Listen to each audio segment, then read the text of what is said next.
Did you notice anything suspicious about this image? In 1989, a body was discovered at a teacher's housing complex in Fukushima Prefecture. The police quickly ruled it an accident, concluding that the victim had died while attempting to peep into a toilet. But even more than 30 years later, very few people believe this was simply an accident. An entry route that seems physically impossible. And a police response that appeared to conceal something rather than explain it.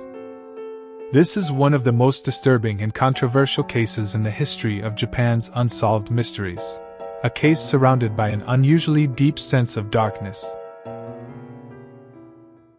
Why did a young man with a promising future end up dead inside a septic tank? As you hear the details, ask yourself one question: does the official explanation really make sense? The story begins on February 28, 1989, in Myakoji Village, Fukushima Prefecture. The victim, 26-year-old Mr. Kano, was widely respected within the community. He was actively involved in local affairs and was considered a promising young man. In fact, he was trusted enough to give campaign speeches in support of the village mayor. The last confirmed sighting of Mr. Kano was on February 26. 2 days later, a female teacher returned home and entered her bathroom. There, she noticed something deeply unsettling. In the darkness beyond the toilet bowl, near the waste collection opening, she could see what appeared to be a human leg.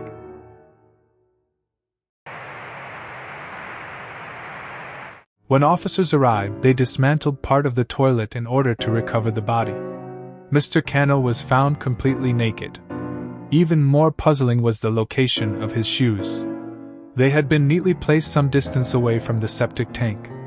The police offered the following explanation. According to investigators, Mr. Kano had entered the septic tank through the waste collection opening in an attempt to spy on someone using the toilet. Once inside, the space was so narrow that he became trapped and was unable to escape. He eventually died from exposure to the freezing temperatures. But those familiar with the scene immediately questioned the conclusion.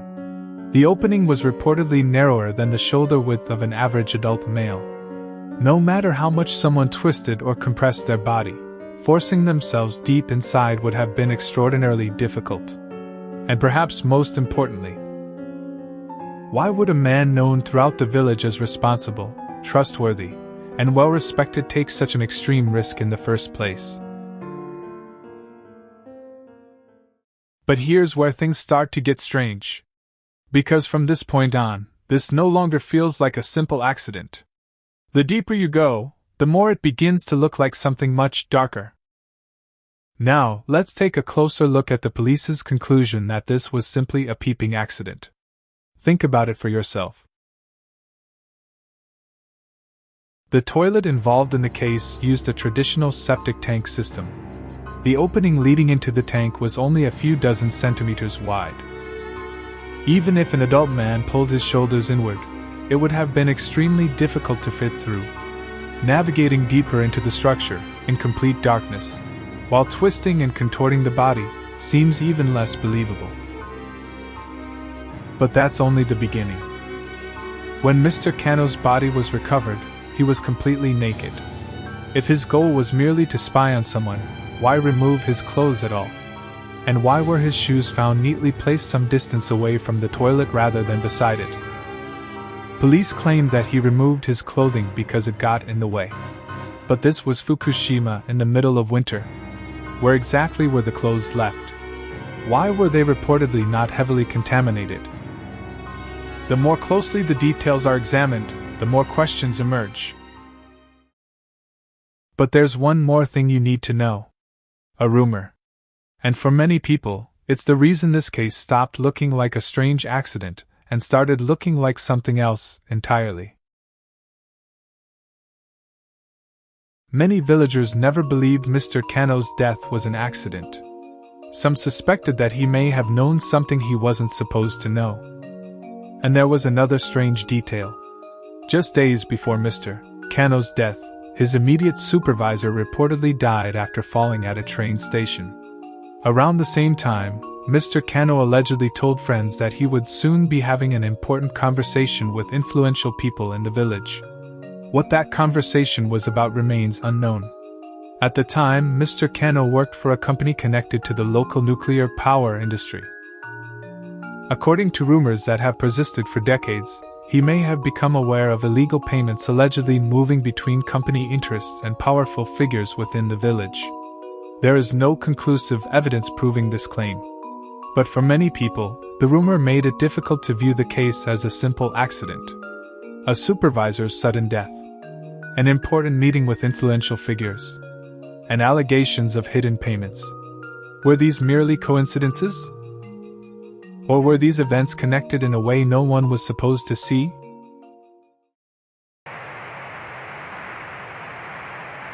What makes this case particularly unsettling is the way the initial investigation was handled.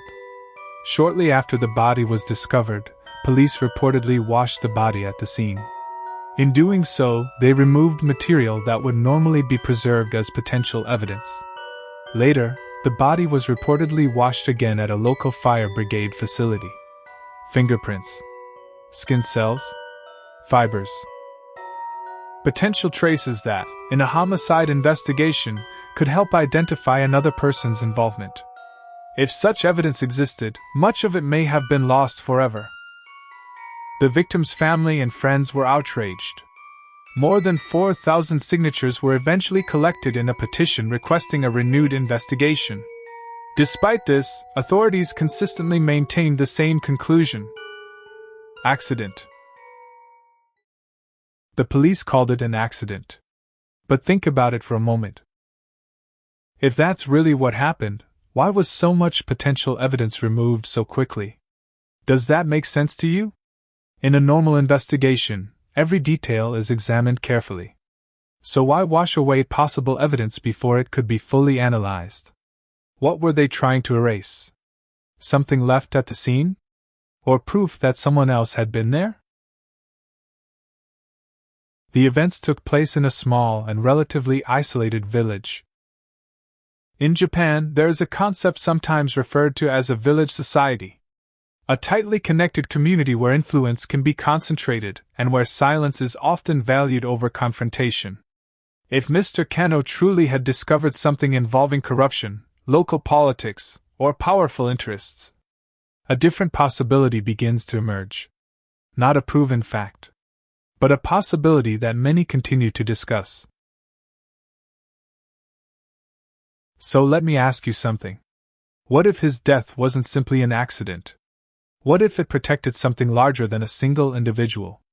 When you look at the case that way, many of the strange details begin to take on a different meaning. So what do you think? Was this the tragic result of one man's reckless decision?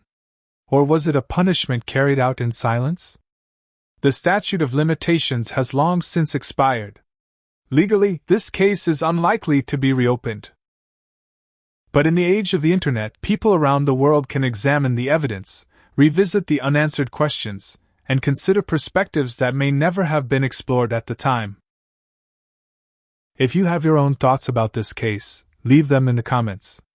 Because the truth may not exist solely within police reports or official conclusions. Sometimes, it emerges from countless people asking the same question. What really happened? This remains one of Japan's most baffling mysteries. And perhaps the truth is still waiting to be uncovered.